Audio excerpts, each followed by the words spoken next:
तो दोस्तों स्वागत है आपका एक और नाइट टॉक के एपिसोड में। आज हमारे साथ जो मौजूद हैं, आज हमारे साथ है हमारे भाई अतिरेक शर्मा जी। ये एक बॉलीवुड एक्टर रह चुके हैं, बॉलीवुड में बहुत ज़्यादा काम कर चुके हैं, अवार्ड शोज अटेंड कर चुके हैं, पार्टीज अटेंड कर चुके हैं।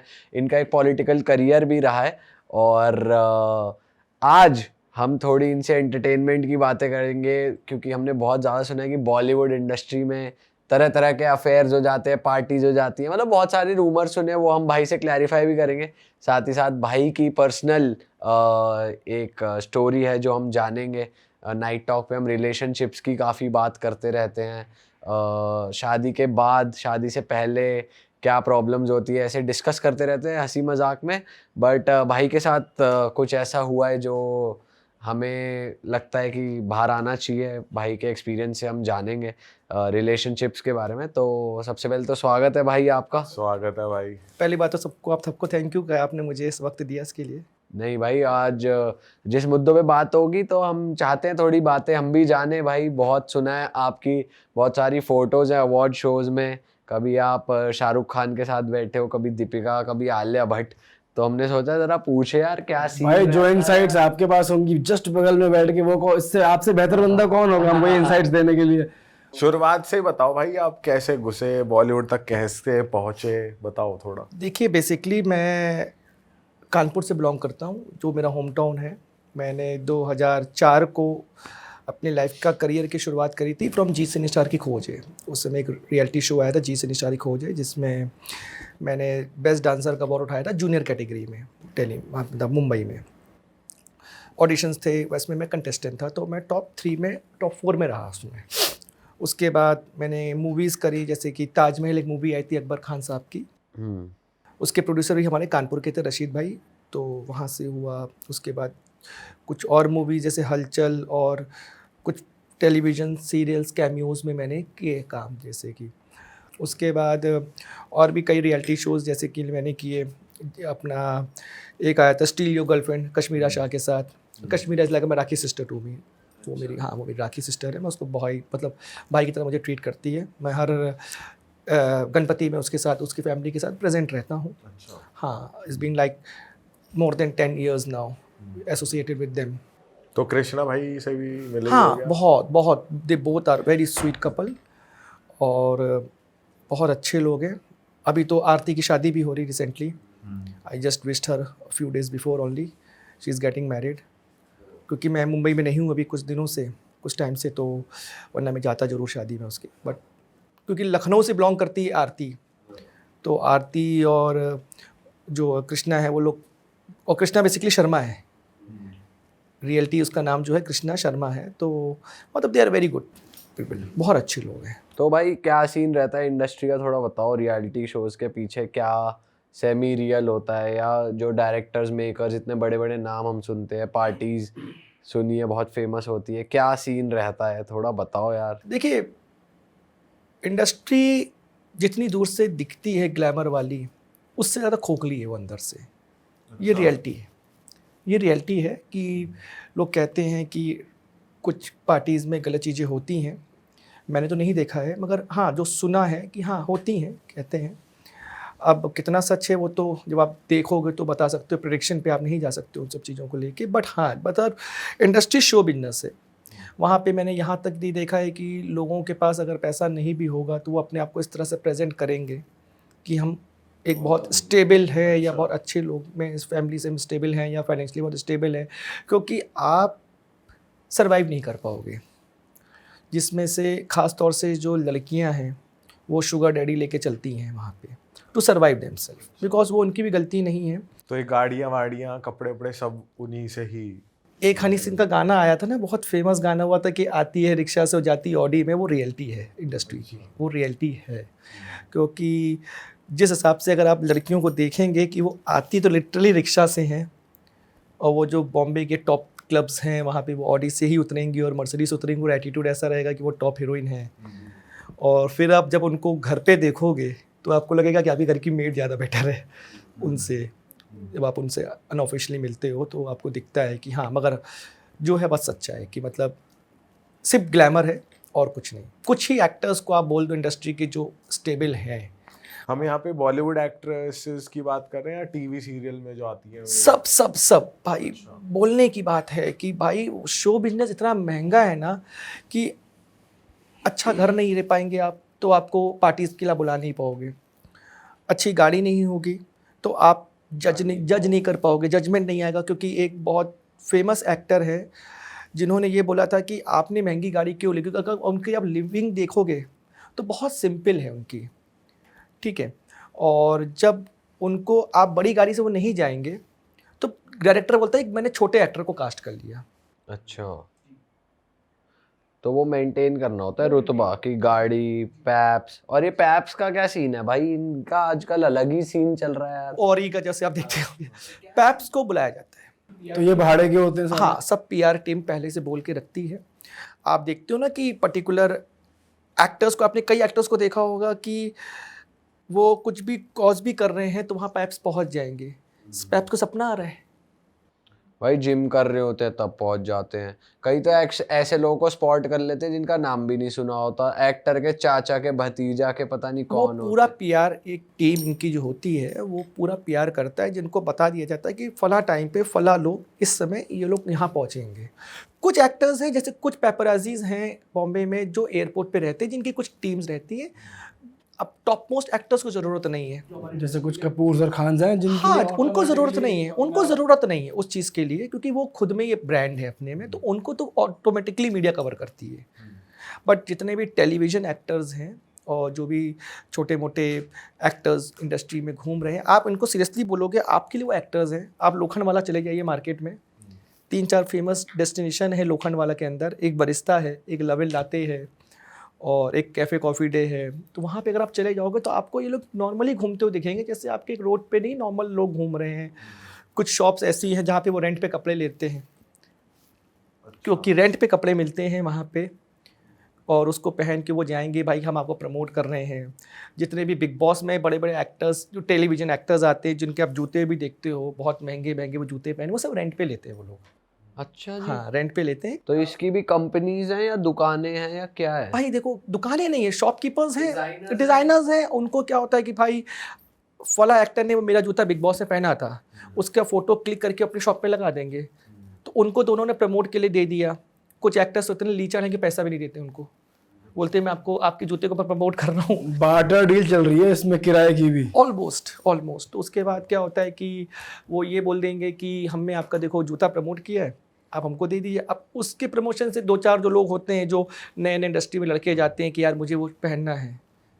और ये जो जैसे महंगे महंगे ब्रांड पहन लेते हैं वो भी किराए के ही हैं, वो भी लेते ही हैं? पहली बात तो इंडस्ट्री के जो टॉप मोस्ट डिज़ाइनर्स हैं वो कभी टेलीविज़न एक्टर्स को अपने कपड़े देते ही नहीं है। अच्छा, देते ही स्ट्रेट मना कर देते कि यू डोंट डिजर्व, हमारा कपड़ा तुम्हारी लाइक ही, मतलब हमारा कपड़ा तुम जैसे लोगों के लिए नहीं बना है। टीवी और मूवीज में इतना डिफरेंस? बहुत है। और सबसे खतरनाक हमारी इंडस्ट्री में एक सबसे बड़ी बात, जो सबसे टफेस्ट चीज़ है, वो है इमेज बिल्ड। अगर आपको गलती से एक इमेज का कैरेक्टर मिल गया, फिर आप उसी इमेज को कंटिन्यू करते रहोगे, वहाँ से वो तोड़ना बहुत कठिन हो जाता है आदमी के लिए। और सीरियसली बता दूं, आज अगर मैं देखूंगा कि बॉलीवुड इंडस्ट्री से south industries far better. Technology के मामले में भी आप चले जाइए उनके साथ, आप जो वो धर्म का मजाक नहीं उड़ाते हैं। मैंने देखा, मैंने बड़े से बड़े एक्टर्स साउथ के देखे हैं जो एक्टिंग में बहुत अच्छे हैं और सिंपल लिविंग है। जैसे रजनीकांत सर, हमने कभी भी नहीं देखा होगा उनको मेकअप में, वही उस जैसा बंदा शायद ही इंडस्ट्री में होगा। वो शूट है, उनका कोई काम है, करेक्टर कर रहे हैं, उसमें वो बहुत खूबसूरत दिखते हैं, नो डाउट। मगर उनको आप नॉर्मली देखेंगे तो वो एक कॉमन मैन की तरह रहते हैं। चप्पल सब आप कई बार देखोगे उनको कि आप अवार्ड्स में भी वो नॉर्मल चप्पल, नॉर्मल शर्ट, नॉर्मल धोती जो उनकी ट्रेडिशन में आती है, उनकी लुंगी जिसको हम लोग बोलते हैं बेसिकली, वो पहन के वो चले जाते हैं। और इंडस्ट्री में भी ऐसे कई एक्टर्स हैं, जैसे नाना पाटेकर साहब को सल्यूट करता हूँ उनको। मतलब एक्टर के मामले में उनको तो टाइकून है। हमारे मराठी के जीते जागते बहुत बड़ी मिसाल है महाराष्ट्र में। उनको मैंने कभी नहीं देखा होगा कि उनके अंदर कोई एटीट्यूड है। ज़मीन पे बैठ के खाना खा लेंगे, जैकी श्रॉफ सर है, ज़मीन पे बैठ के आपके साथ खाना खाएंगे, कोई एटीट्यूड नहीं है। भाई जो है ये हम अभी स्टेटस और ये इमेज बिल्डिंग की बात कर रहे हैं कि ये डिज़ाइनर से भी कपड़े लेते हैं रेंट पे और शूज़ वगैरह रेंट पे लेते हैं। ऐसे में अगर आपको यूट्यूबर्स का बताऊं जो हमारी इंडस्ट्री है, ये लोग जो अगर बड़ी बड़ी ब्रांड्स की बात करें, गुची, बैलेंसियागा, एलवी, ये भी फेक पहनते हैं। तो यहाँ पर भी ये चल रहा है आपके हिसाब से कि सीरियल वाले जो एक्टर्स हैं, ये लोग ये जो बड़ी बड़ी ब्रांड्स पहन रहे हैं, ये भी फेक पहन रहे हैं? 99%। मैं 99% बात कर रहा हूँ, नॉट इवन 90। 1% बहुत अफोर्ड नहीं कर पाओगे आप। बैलेंसिया का एक शूज़ की कीमत आती है 2.5 से 3 लाख रुपए की स्टार्टिंग रेंज है। मतलब कुछ यूट्यूबर्स हैं जो हमने देखे, हम जानते हैं वो फेक पहन रहे हैं, कुछ हो सकता है रियल भी पहन रहे हो, चलो, बट 1.5-2 लाख की टी शर्टें। देखिए वही मैंने बोला ना कि इमेज बिल्डिंग, आप क्या करोगे वहाँ पे आदमी फंसे जा रहा है। आदमी को मर्सिडीज तो ले लेगा, मैंने ऐसे कितने एक्टर्स देखा है जिन्होंने मर्सिडीज ली, उसमें सीएनजी लगवा रखा है। क्या बात कर रहे हो, मर्सिडीज में? यस, क्योंकि मर्सिडीज का एवरेज कितना है? 4 का 4 का एवरेज होती है मर्सिडीज का। अब पेट्रोल का, अब होता क्या है कि गाड़ी मर्सिडीज आप ले तो लोगे, उसकी कीमत आती है 1 करोड़ 1.5 करोड़। अब आप 2010 की मर्सिडीज ले रहे हो या 2011 की मर्सिडीज ले रहे हो तो वो 10-12 लाख में मिल जाती है नॉर्मली। डीजल लोगे तो 12-13 लाख। वो भी ले रहे हैं second hand, third hand, second owner नहीं, थर्ड ओनर, क्योंकि दिल्ली में तो काफ़ी ऐसी गाड़ियाँ हो गई हैं जो बंद हो गई हैं, वो शिफ्ट हो जाती हैं, उसमें सीएनजी लगवा लेंगे। ये तो ऑटो ही बना दिया। हाँ, अब क्या करना होता है, इसलिए लगाते हैं क्योंकि भाई दिखाने के लिए तो मर्सिडीज़ है। भाई बचपन से हम लोग सबका ड्रीम होता है कि एक मर्सिडीज़ रहना। मैंने भी ज़िंदगी में पहली बार जब मर्सिडीज़ ली थी, अपनी सी क्लास मर्सिडीज़ डीजल ली थी, 2010 में ली थी मैंने। That was my first premium car. तो होता था ना कि मैंने आज लाइफ में कुछ अचीव कर लिया, मर्सिडीज़ मैंने अचीव कर लिया। जैसे मेरे पास आज 13-14 गाड़ियाँ हैं मैंने, तो मुझे गाड़ियों का बहुत शौक़ है। घड़ियाँ 99% लोग फेक पहन रहे हैं वहाँ पे, क्योंकि आप अफोर्ड नहीं कर सकते हो। अब थोड़ा सा वो जब से एप्पल वॉच आने लगी है तो लोग खरीद लेते हैं, कुछ एक्टर्स हैं, 20-25 हज़ार रुपये की आती है, मगर वो भी आप ये समझ लो कि प्री ओन वॉचेस भी आ जाती है ना, कि आपने जैसे आईफोन 15 चल रहा है तो आदमी 14 लेगा, 14 ले लेगा ओरिजिनल में, रेट टूट जाते हैं, ठीक है, ये 13 ले लेगा। और इस सब में सबसे ज़्यादा मज़ेदार किस्सा तब होता है जो लड़कियाँ आती हैं आपके सामने। मतलब आप उनको देखोगे तो आप हंसोगे। थोड़ी देर आप उनके साथ बैठिए और आप जब उनसे बात करोगे तो बॉम्बे के अंदर 2 चीज़ें बहुत फेमस हैं। मीटिंग, कहाँ से आ रहे हो? मीटिंग से आ रहा हूँ। कहाँ जाओगे? मीटिंग में जाऊंगा। कुछ है ही नहीं, मीटिंग किस बात? घर से आ रहे हैं और घर ही जाएंगे। भाई जिनको काम करना है वो काम करेंगे।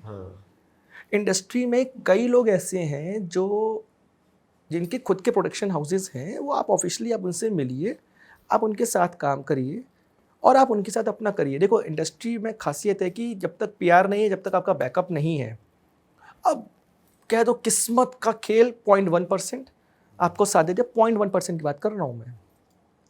उन्होंने साथ दे दिया तो किस्मत ने, आप कुछ एक्टर्स बन गए, मगर वो भी मेन लीड में नहीं आएंगे। जैसे नवाज़ भाई इधर रिसेंटली निकले, नवाज़ भाई का स्ट्रगल आप देखोगे, बहुत सालों का है भाई। पहले वो कौन से रोल करते थे, आज अब जाके वो। करेक्ट। इंडस्ट्री अगर टैलेंट से चल रही होती तो आधी इंडस्ट्री आज घर पे बैठी होती। कुछ एक्टर्स के अभी बच्चे लॉन्च हुए हैं जिनको डिक्शन नहीं आता है। मैंने खुद एक्टिंग सीखी है, मैं AFT कॉलेज का पढ़ा हुआ हूँ। तो एक्टिंग में कई चीज़ें होती हैं जो पिचेस की बात होती है कि मैं आपसे ज़्यादा बैठा हूँ तो मुझे किस पिच पे बात करना है, आपसे किस पिच पे बात करनी है, वो लोगों को पता ही नहीं है। भाई कोई भी एक्टर का बच्चा चल ही नहीं पा रहा। भाई देखो प्रॉब्लम क्या हो रहा है ना कि आपने स्ट्रगल नहीं देखा है। लोग ऋतिक रोशन को बोलते हैं कि ऋतिक बहुत बड़ा टैलेंटेड है, ऋतिक के फादर ने उसको स्ट्रगल करवाया था। वो जब मर्सिडीज से जाते थे सेट पे, क्योंकि उन्होंने अचीव कर लिया था, राकेश सर ने, राकेश जी ने अचीव कर लिया था, मगर ऋतिक रोशन को वो मर्सिडीज में नहीं ले जाते थे अपने साथ कि born with a silver spoon तुम चलो मर्सिडीज में मेरे साथ। वो उनको बस के पैसे दिए जाते थे, उनको ट्रेन के पैसे दिए जाते थे कि तुम जाओ, और वो स्पॉट बॉय के साथ बैठ के behind the camera as an actor काम करते थे। मुझे नहीं लगता है कि आज की डेट में आफ्टर ऋतिक रोशन कोई ऐसा एक्टर है इंडस्ट्री में जिसने जो हर चीज़ में काबिलियत रखता है। अगर आप अपनी गुजारिश फिल्म देखिए तो बहुत डीप उन्होंने काम किया है उस पर। गुजारिश बहुत ईजी रोल नहीं था जो उन्होंने करा था। तो एक्टर्स के पास, भाई एक्टर्स क्या हो गया, काम मेहनत करना ही नहीं है। आपको कोई भी एक्टर आज की डेट में मुझे बता दो इंडस्ट्री का जो है कंटेंट पे काम ही नहीं करना है उनको। भाई रणवीर सिंह है एक, वो करता है बहुत ज्यादा एक्टिंग। देखिए रणवीर सिंह कर रहे हैं बहुत ज़्यादा वर्सेटाइल, मैं नहीं कहूँगा एक्टर के रूप में। अगर मुझे ज़्यादा पसंद आएगा अगर Ranveer Singh is a good actor, but मैं रणवीर कपूर को ज़्यादा बोलता हूँ वो तो भाई एज एन एक्टर। वो तो भाई बहुत अच्छे एक्टिंग तो नेक्स्ट लेवल है भाई। एक्टिंग अगर उसकी देखूंगा तो मैं कंपैरिजन के मामले में बीइंग अ व्यूअर मैं बोलूँगा तो मुझे रणबीर कपूर और रणवीर सिंह की एक्टिंग के बीच में चूज करना हो तो मैं रणबीर कपूर को। भाई वैसे हमको तो दोनों ही बढ़िया लगे दोनों। भाई ऐसा भी कहते हैं बॉलीवुड इंडस्ट्री में जैसे पेयरिंग करनी है तो जबरदस्ती रूमर दिखा दिए जाते हैं ये दोनों कपल है, ब्रांड बिल्डिंग करने के लिए, ब्रांड कोलैबोरेशन करके दोनों को ऐड दिया जाए कि तुम्हारा बढ़िया चल रहा है, तुम्हारी इसके साथ पेयरिंग कर देते हैं, 2-4 पैप्स तुम्हें वो कर देंगे, रूमर उड़ाएंगे और फिर अगला ही उनका ऐड आ जाएगा। तो ब्रांड की हिसाब से भी पेयरिंग चल रही है। मैंने आपको बताया जैसे कि इमेज बिल्डिंग बहुत इंपॉर्टेंट है हमारी इंडस्ट्री में। इमेज के बिना कुछ नहीं है। इमेज आपकी बना दी जाती है तो आप बन जाओगे, और कहीं ना कहीं कुछ ना कुछ होते हैं, रूमर्स होते हैं इनके बारे में कि जो अफेयर में होते हैं, मतलब पीआर करवाती है ये पीआर करवाती भी है, और रिश्ते वहाँ पे कोई सच नहीं है। इंडस्ट्री के अंदर सारे रिश्ते खोखले हैं, सिर्फ एक दूसरे को यूज़ किया जा रहा है। कई ऐसे नामी ग्रामी एक्टर्स हैं जिन्होंने सिर्फ अपनी इमेज बिल्ड के चक्कर में अपने आप को शांति से रखो, भैया साथ में रहो, अंदर से सब रिश्ते खोखले हो चुके हैं। अंदर उनके अफेयर चल रहे हैं किसी और से या मिल भी नहीं रहे। देखो ऐसा मैं कुछ है? पर्सनली नहीं मिला हूँ किसी से कि किसका क्या अफेयर पर्सनली लेवल पे चल रहा है, ना मेरे पास कोई पर्सनल है। जो ह्यूमर्स बोलते हैं इंडस्ट्री में, जो हम लोग के कान में भी आते हैं। भाई आप एक्टिंग से दूर कैसे हो गए, क्यों हो गए आप? पॉलिटिकल थोड़ा ज़्यादा चले गए? देखिए इंडस्ट्री से मैं दूर नहीं हुआ था, मैंने कुछ टाइम के लिए ब्रेक लिया था क्योंकि मुझे ये लग रहा था कि इंडस्ट्री में अगर मैं स्ट्रगल करता रहूँगा तो मैं फिर सर्वाइव कैसे करूँगा मुंबई में। जैसे कि आप हर समय तो स्ट्रगल डेज में चलो अपने फादर से आप पैसे मंगवा लेते हो। कुछ मैंने भी बहुत एक्सट्रीम लेवल पे स्ट्रगल किया, मतलब मैंने अंडा की रेगड़ी लगाई वहाँ पे बॉम्बे में। यस, मैं नायगांव में रहता था जिसमें 15 लोग रहते थे एक कमरे में। मेरा एक बहुत बचपन का अच्छा दोस्त है अभिषेक वाजपेयी, कानपुर का है, उसके साथ मैंने अंडा की रेगड़ी लगाई है। मैंने वहाँ पे स्प्राउट्स बिकते थे लोखंडवाला में, मैंने वो भी बेचे हैं। मैं मतलब स्ट्रगल एक्सट्रीम लेवल पे मैंने देखा, और कई फिर एक्ट्रेसेस को डेट भी किया। इंडस्ट्री की कई टॉप चीन एक्ट्रेसेस को मैंने डेट किया। भाई थोड़ा मैं वो स्टार्टिंग में हम बता रहे थे यार, अवार्ड शोज की बात चल रही थी, तो मैं थोड़ा पूछना चाह रहा था आपसे कि अवार्ड शोज क्या सीन रहता है? फेक होते हैं, स्क्रिप्टेड होते हैं, बोरिंग होते हैं? मतलब उसके हमने सुना है ऐसे टेक बहुत बाद में चल रहे होते हैं, पहले कुछ और हो रहा होता है, ऐसा क्या कुछ? देखिए जैसा कि आप लोगों ने मुझे कई बार अवार्ड फंक्शंस में देखा है, जैसा आपने, क्योंकि मैं हमेशा एक फर्स्ट रो में बैठता हूँ बिकॉज अक्षय बच्चन परिवार के साथ उनको छोड़ के मुझे हर समय एक फर्स्ट रो का एक अवार्ड का पास आता है, जिसका रीज़न है कि मेरा खुद का प्रोडक्शन हाउस है जिसका नाम है flop film production house. Flop film, ये कैसा नाम रखा भाई? देखिए आपने क्वेश्चन उठाया ना, क्वेश्चन उठाया ना। नॉर्मल होता अगर मैं बोलता है कि बॉम्बे बीट्स, तो आप नहीं उठाते वो क्वेश्चन। फ्लॉप फिल्म आपने उठाया ना। फ्लॉप फिल्म लेने का रीज़न एक था कि इंडस्ट्री में 3 चीज़ें ऐसी आई थी जो फ्लॉप के नाम पे बहुत हिट हुई थी। एक आया था जसपाल भट्टी जी का शो फ्लॉप शो, वो साल का सबसे बड़ा हिट शो था। तो मेरे को कॉन्ट्रैक्ट कि यार हिट तो सब ले रहे हैं ना, हम तो खुद से पहले फ्लॉप दे रहा हूँ मैं तो फ्लॉप प्रोडक्शन हाउस। दूसरा गाना आया था वाई दिस कोला बेरी, उसके लास्ट में बोलता है flop song, it's a flop song. तो वहाँ से मेरे को क्लिक हुआ कि यार नॉर्मल नाम तो सबके हैं, तो आपका एक क्वेश्चन मार्क उठा कि फ्लॉप ही क्यों, तो दिस इज़ द रीज़न कि फ्लॉप ही रखना है। तो मैंने उस नाम को सोचा था कि फ्लॉप। तो भाई थोड़ा अवार्ड शोज को बताओ, क्या रियलिटी होती है, कैसे शूट होते हैं, कितनी देर लगती है, क्या होता है? 6-7 घंटे का शो होता है, उसके पहले काफ़ी घंटे रिहर्सल्स होते हैं। उसके कई अवार्ड फंक्शंस में जो बोले जाते हैं कि कई हमारी इंडस्ट्री के कई रिनाउंड एक्टर्स जो शो में नहीं जाते हैं, अवार्ड्स लेने नहीं जाते हैं, जैसे आमिर खान साहब कभी नहीं गए हैं अवार्ड फंक्शन में लेने के लिए। अभी रिसेंटली कंगना जी ने भी मना कर दिया। तो कुछ चीज़ें हैं कि इंडस्ट्री के लिए, जैसे मैंने आपको पहले ही बोला था ना कि इंडस्ट्री अगर टैलेंट पे चल रही होती तो आज इंडस्ट्री आज घर पे बैठी होती। सब पीआर पे चल रहे हैं, तो आपके पीछे एक नाम अच्छा होना चाहिए, सरनेम, तो आपको ब्रेक मिल जाता है। एक्टर्स तो बहुत मिलते हैं, मगर आपको उससे कहते हैं ना वो एक करेक्टर आर्टिस्ट बन के रहे जो ज़िंदगी भर कब तक खाओगे उस नाम का। तो इसके चक्कर में अच्छी फिल्में हमारी बन नहीं पा रही हैं हमारी इंडस्ट्री में। कई ऐसी बड़ी अच्छी फिल्में आई हैं जिनको अवार्ड मिलना चाहिए था, नहीं मिला। कई ऐसे पिक्चरों को अवार्ड दिया जाता है, वो खरीदते हैं क्योंकि उनको अपना फिर वही पीआर, अपना एक सिचुएशन सेट करना है कि यार मैं एक स्टार हूँ, तो रेट का आइडिया है आपको, अगर बिकते हैं तो किस हद तक, कितने अमाउंट तक बिक जाते हैं? देखिए डिपेंड करता है कि एक्टर ने किस लेवल पे क्या कॉम्प्रोमाइज़ किया है। कई बार एक्टर्स कहते हैं कि ठीक है हम तुम्हारे शो में आकर परफॉर्म अच्छे से कर देंगे, आई वोंट चार्ज, जिनका परफॉर्मेंस चार्जेस करोड़ों में होता है ओके। तो वो नहीं, वो कर लेते हैं तो उनको उसमें मिल जाता है। कई एक्टर्स होते हैं कि भैया उनके लिए स्पेशली अवार्ड का नाम उस समय क्रिएट किया जाता है, वो सब चैनल के बीच में सब डिस्टर्ब उनका होता होगा कि भाई तुमने ये अवार्ड करना है तो हमको ये करना है। तो ऐसे कई एक्टर्स भी मार्केट में ये बात बोल चुके हैं ना कि हमको इंडस्ट्री में अवार्ड्स नहीं दिए, ले रहे हैं। इसका रीज़न ही यही है। तो अवार्ड फंक्शन जो है 70% फेक और 30% रियल है। कुछ एक्टर्स को देना पड़ता है अवार्ड्स, क्योंकि अगर सब कुछ आप नॉर्मल सुपरस्टार्स को देते चले जाओगे तो पब्लिक समझ जाएगी वो चीज़ों के लिए। और भाई जो परफॉर्मेंस होती है वो लाइव दिखाते हैं या वो पहले ही रिकॉर्ड कर? नहीं नहीं नहीं नहीं नहीं, बिल्कुल नहीं। ये आप बिल्कुल भूल जाओ कि क्रिकेट मैच की तरह लाइव कुछ आ रहा है। जो शो अगर आज सपोज 31 दिसंबर को हर साल एक अवार्ड नाइट आती है, आपने देखा होगा 31st नाइट को एक अवार्ड नाइट आती है हमेशा, अब वो कम से कम नहीं तो 15-20 दिन, महीना भर पहले शूट हो जाता नहीं, वो तो हमें पता है। मैं पूछ रहा हूँ जैसे कोई अभी दिखाते हैं कि दीपिका स्टेज पे डांस कर रही हैं, तो वो ऑडियंस के सामने ही डांस कर रही होती है या वो पहले डांस करके उनका शूट करके रख देते हैं?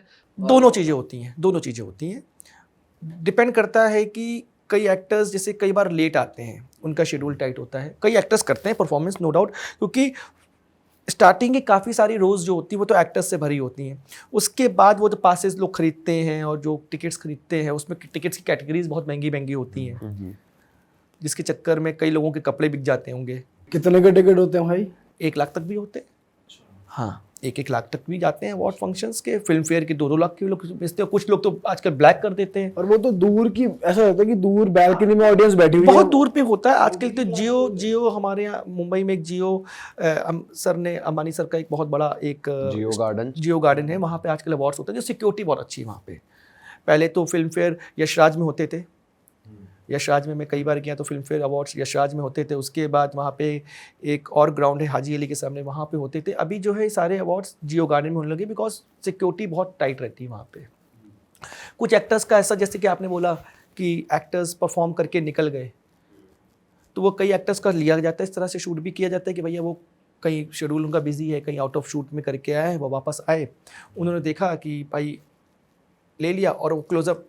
आपने कई बार ध्यान दोगे अवार्ड फंक्शन में एक ही एक्टर्स का एक ही मोड कई बार शूट होता रहता, आता रहता फ्रेम, कई बार फ्रेम आता है जी। तो इसीलिए होता है क्योंकि भाई एक्टर्स परफॉर्म कर रहा है, और कई बार ऐसा दिखाते हैं कि कंट्रोवर्सी क्रिएट करने के लिए बच्चन साहब आ रहे तो रेखा जी का रिएक्शन एक कैमरा मैन हमेशा लगा के रखेगा। क्या हो सकता है उन्होंने देखा भी नहीं हो सकता है अलग अलग टाइम पे आए हो सकता है अलग अलग अवार्ड फंक्शन के ही पुराने के एक्सप्रेशन लगा दिए। करेक्ट, बट नहीं पुराने के नहीं, बच्चन साहब निकल गए उस समय क्या रेखा जी टर्न करी है, वहां पे कोई है ही नहीं, मगर वो क्लोजअप ऐसा लगा के दिखाएंगे। सलमान सर आएंगे तो ऐश्वर्या का क्लोजअप हमेशा लगेगा, जरूरी है लगाना। भाई पब्लिक को मसाला चाहिए। वैसे जब सलमान सर आते हैं अवार्ड शोज में, तो वैसे अगर स्टेज पे कुछ चल रहा होता है, अगर होस्ट हो तो लोग अब ऑटोमेटिकली रुक जाते हैं, वो रुतबा ऐसा फील आपने देखा कभी लाइव?